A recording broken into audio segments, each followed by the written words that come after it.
Allah Subhanahu wa taala mengatakan, "Wa hadza dzikrum mubarakun anzalna, afa antum lahu munkirun." Wahai manusia, wahai jin, inilah peringatan Al-Quran yang kami turunkan penuh dengan berkah. Sekali lagi, semua yang punya kuping, semua yang punya hati, insya Allah akan tersentuh kalau mentadabburi ayat ini. Wahai manusia dan jin, kami turunkan kitab itu, Al-Quran, sebagai peringatan. Apakah kalian memungkiri bahwasanya itu dari aku, kata Allah? Apakah kalian memungkiri tentang kebenarannya? Apakah kalian meragukan tentang hukum-hukumnya? Selanjutnya, dalil yang ke-10, surah Al-Hajj, urutan 22 ayat 16. A'udzu billahi minasyaitonir rajim. Wa kadzalika anzalnahu ayatin bayyinat wa anna Allaha yahdi may yurid. Begitulah, demikianlah kami benar-benar menurunkan Al-Quran yang penuh dengan ayat-ayat yang jelas, yang nyata. Dan Allah memberikan hidayah kepada siapapun yang dia inginkan. Hidayah ini Allah akan berikan kepada siapa yang diinginkan. Dan hidayah datang dalam bentuk sinyal, saudara-saudara sekalian. Makanya kita temukan rata-rata teman-teman kita mu'allaf yang baru masuk Islam, kalau memang dia tulus masuk Islam, Anda akan temukan subhanallah, bagi kita yang lahir dalam keadaan Islam tidak masuk di akal dia bisa dapat hidayah. Rata-rata yang masuk Islam di tangan saya itu mengucapkan, saya tanya, kenapa Anda masuk Islam? Oh, saya dengar azan kemudian saya merinding. Kalau kita ini orang muslim, lahir dalam muslim, tiap hari dengar azan merinding nggak? Biasa aja gitu kan. Ada orang terbolak-balik membaca qul huwallahu ahad saja masuk Islam gara-gara itu. Seorang dosen saya, guru saya yang saya sangat hormati di Mekah, Syekh Muhammad Jamil Zainu, semoga Allah sembuhkan beliau, sekarang stroke. Beliau punya karya ilmiah cukup banyak, sekitar 30 atau 40 karya ilmiah tulisan, dan saya banyak pakai buku beliau dalam referensi gitu.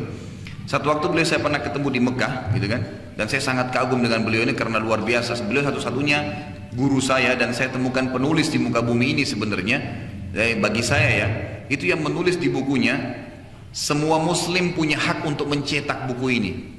Terbalik. Jadi tidak dilarang, siapapun yang mau cetak buku saya silakan, perbanyak. Dan kalau Anda ingin memperbanyak karena sosial, hubungi penulis-penulis, akan bantu kasih cuma-cuma semua buku beliau. Lalu saya datang, ditinggalkan nomor telepon rumahnya, saya sempat datang ke rumah beliau, lalu saya salaman. Setelah itu saya sebutkan saya hadir bersama dari Indonesia, kemudian saya sering memakai buku Anda dan seterusnya. Salah satu kisah yang terjadi, dialog saya sama beliau cukup lama waktu itu. Waktu beliau ketemu saya pertama, beliau langsung pegang jenggot saya gitu. Dia bilang, ini jenggot ente sedikit sekali ya. Terus saya langsung bilang, Syekh, ini di Indonesia sudah sangat banyak gitu. Karena kita di Indonesia kan ada jenggot Pancasila ya, cuma 1-2 lembar gitu ya. Tapi ini, saya bilang ini sudah sangat banyak Syekh. Kemudian kami duduk dialog. Salah satu kisah yang menarik beliau sampaikan, ada buku beliau judulnya Kaifah Tadaitu. Bagaimana saya bisa dapat hidayah gitu loh. Beliau ceritakan semua mu'allaf bagaimana masuk Islam itu. Di antaranya teman kampusnya beliau, orang Kristen. Sama-sama di kampus gini lagi kuliah di Syria, waktu itu beliau dari Syria asalnya.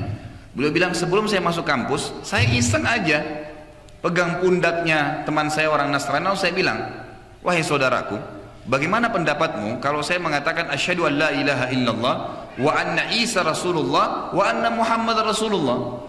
Saya bersaksi tidak Tuhan yang berhak disembah kecuali Allah, Isa benar utusan Allah, Muhammad juga utusannya Allah. Yang temannya Nasrani bilang apa? Kalau begitu, saya juga bilang asyhadu an la ilaha illallah wa anna Isa Rasulullah wa anna Muhammad Rasulullah. Dia udah syahadat, udah masuk Islam. Udah masuk Islam. Ternyata banyak teman-teman kita Nasrani menganggap kita ini orang Islam membenci Nabi Isa. Karena sebenarnya tidak sama sekali. La nufarriqu baina ahadin min rusuli. Kita tidak boleh membeda-bedakan antara nabi-nabi. Kalau ada orang Islam mengatakan Muhammad Rasulullah tapi Isa bukan, kafir. Nggak boleh. Rukun iman kita selanjutnya rukun iman kepada ya rasul-rasul, kitab-kitab yang turun kepada mereka, itu harus kita imani. Dan ini juga sebuah pelajaran besar.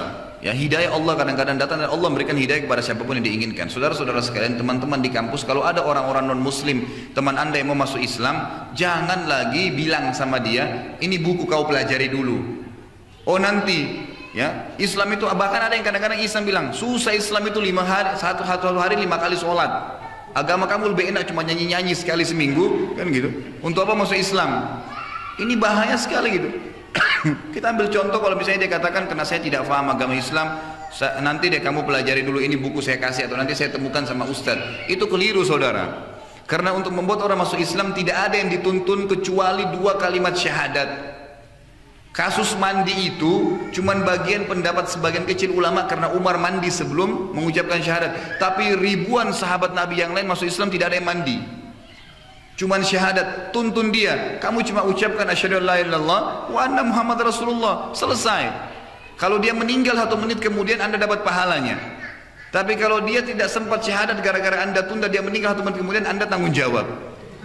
Ya jelas begitu, kan gitu. Jadi jangan ditunda, tuntun syahadat. Kenapa dikatakan mu'allaf? Karena dia nanti dituntun. Setelah itu baru dituntun salat, baru dituntun. Kalau dia terima sudah salat, baru dituntun zakat, baru dituntun puasa. Sebagaimana hadis Bukhari menjelaskan, Nabi SAW mengatakan kepada Mu'adz bin Jabal radhiyallahu anhu, hai Mu'adz, kau akan datangi ahli kitab di Yaman, Yahudi dan Nasrani. Maka yang pertama kau dakwakan adalah syahadat. Ajarkan dulu tidak ada Tuhan yang menciptakan langit, bumi, udara, air kecuali Allah dan saya adalah utusan Allah. Kalau dia terima, baru kamu pindah ajarin 1 hari ada sholat 5 waktu. Nggak usah sholat tahajud dulu, nggak usah sholat duha dulu, 5 waktu sholat. Tata caranya dan bacaan yang ringan. Baru kalau dia mereka terima, baru ingatkan ada zakat diambil dari orang kaya mereka dikasih kepada orang miskin mereka. Kalau mereka terima, sampaikan setahun sekali ada puasa Ramadan. Kalau mereka terima, ada haji diperintahkan. Jadi rentetannya seperti itu. Ini dalil yang menceraskan tentang masalah hidayah.